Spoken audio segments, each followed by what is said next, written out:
관심은 만약 헌재에서 윤석열 대통령의 탄핵을 인용한다면 60일 내에 대선을 마무리해야 합니다. 그러니까 대통령을 뽑아야 하는데 조기 대선 구도에 대해서 저희가 전망을 좀 해보겠습니다. 네. 진중훈 교수님께서는 어떻게 전망하십니까? 일단 민주당에서 후보는 안 바뀔 겁니다. 네. 뭐 1심, 2심까지도 절대 흔들리지 않고 그걸로 계속 갈 것 같은데 다만 문제는 뭐냐면 지난번 총선 때도 실제 표차를 보게 되면 5% 안팎이었거든요. 맞습니다. 실제로 붙여놓으면 비슷비슷해요. 네. 그다음부터 여러 선고들이 나오고 인근 또 그 연관된 사건들의 또 그 선고 결과들이 막 나오고 그러면 부침이 좀 있을 거거든요. 그래서 생각보다 그렇게 원사이드하지 않을 수 있다. 일방적이지 않을 수 있다. 하기 네. 나름이다라는 생각이 들고 전 중요한 게 바로 그겁니다. 요번 거를 또 이재명이 되면 뭐가 되냐면 반복되거든요. 그 역사가. 과거가. 반복되는 게 아니라 정말 비극적인 일을 맞았으니까 여기서 이번 대선으로 지금 이런 프레임의 정치는 여기서 종지부를 찍자라고 선언하는 후보. 그 후보가 과거 꽤 선전할 역사에 거라고. 계셨던 유승민 의원한테 물어볼 수밖에 없는데 이번에 출마하십니까? 예, 앞서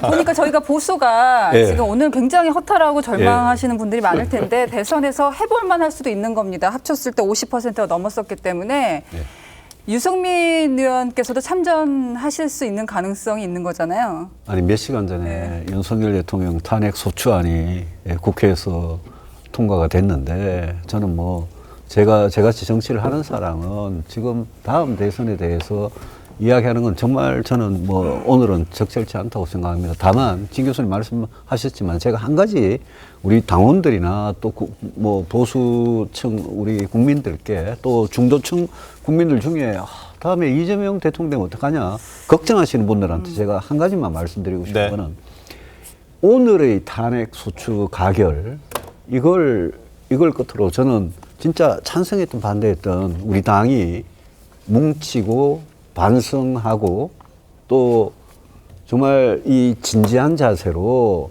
검증된 후보를 우리가 치열하게 경쟁해가지고 검증된 후보를 낼 수 있으면 저는 이재명 대표 이길 수 있다고 생각을 합니다.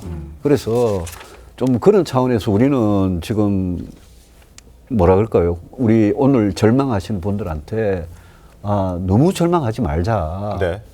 그 대신에 진 교수님 말씀하신 대로 이 탄핵의 강에 빠져가지고 탄핵의 늪에 빠져가지고 우리가 계속 우리끼리 싸우고 우적거리면 그러면 이재명 대표든 뭐 누구든 민주당한테 그냥 갖다 바치는 거다.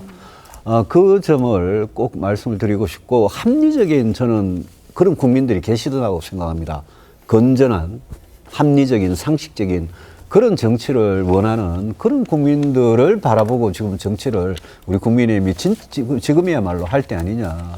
그런 정치부 기자 입장에서 이렇게 보면요. 지금까지 쭉 그 정치 헌정사를 보면 이번에 그 내년에 치러질 대선에서 보수 후보는 탄핵을 찬성하신 분은 되게 어렵다고 저는 봅니다. 8년 전에 그 탄핵에 찬성했던 새누리당 의원이 한동훈은 안 된다 이 말씀인가요?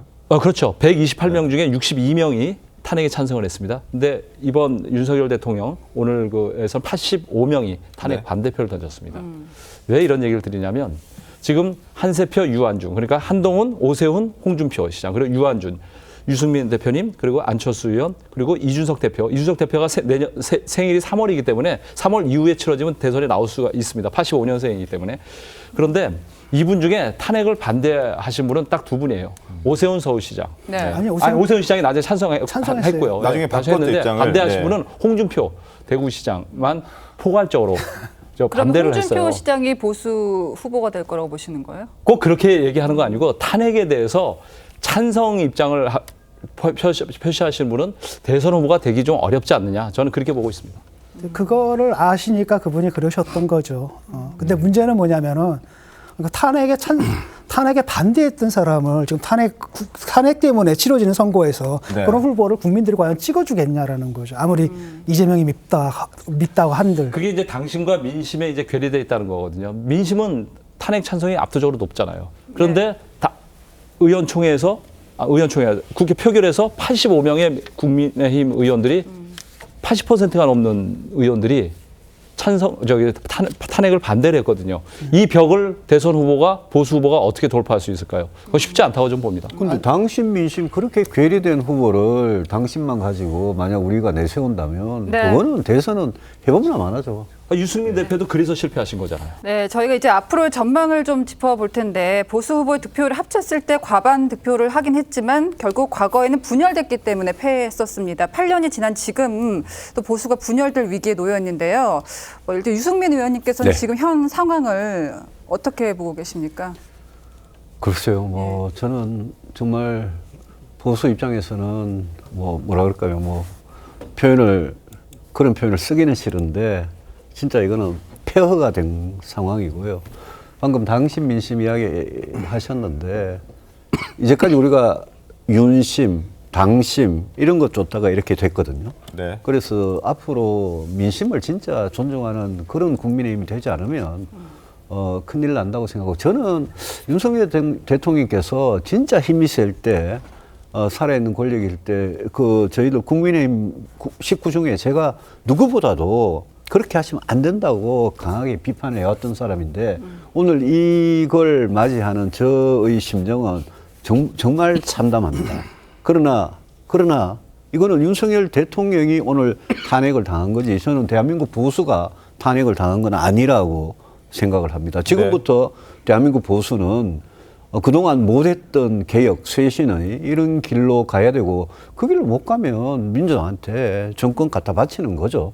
그래서 저는 우리 보수를 조금이라도 생각하는 그런 네. 당원도 국민들께 정말 호소드리는 게 저희들 제 역할은 이 당에서 쇄신을 제대로 하는 거 여전히 그거고 그걸 위해서 정말 우리 동료들을 탄핵에 심지어 반대를 했던 85명의 국회의원을 포함해서 동료들을 설득해서 우리 진짜 변하지 않으면 죽는다. 네. 그 점을 강조하면서 이 난국을 헤쳐나가 보겠습니다. 대통령을 탄핵한 것이지 보수를 탄핵하는 것은 아니다. 저는 라는 그렇게 말씀. 생각합니다. 네, 알겠습니다. 어떻게 네. 짧게 부탁드리겠습니다. 저는 다른 당들이 이재명 포비아가 너무 심한 것 같아요. 저는 민심을 믿고 따라가면서 지금 국민들께서 답답해 하시는 이 양대 정당의 분탕질, 이 비토크라시, 이걸 깰 해법을 네. 내는 분이 된다고 봅니다. 왜냐하면 그동안에 항상 한쪽이 득세를 하면 거기에 균형을 맞춰주셨어요. 네. 거기다가 보나마나입니다. 민주당 집권당인 것처럼 굉장히 오만할 겁니다. 네, 저희 또 이제 단골 멤버신 두 분 얘기 좀 들어볼까요?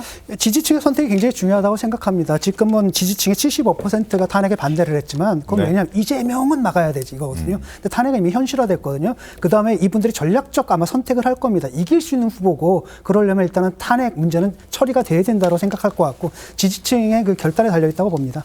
보수에 들어온 용병 2명이 2년 반 만에 1년 만에 무너졌습니다. 더 이상 보수에서 용병 찾지 말고 자체적으로 가치 투쟁, 권력 투쟁을 하더라도 보수 내부에서 리더십을 세우고 리더를 찾기를 바랍니다. 예. 여러분 여기를 눌러서 구독을 해주시면 강적들 컨텐츠를 빠르게 만나보실 수가 있습니다. 알람 설정도 잊지 말아주세요.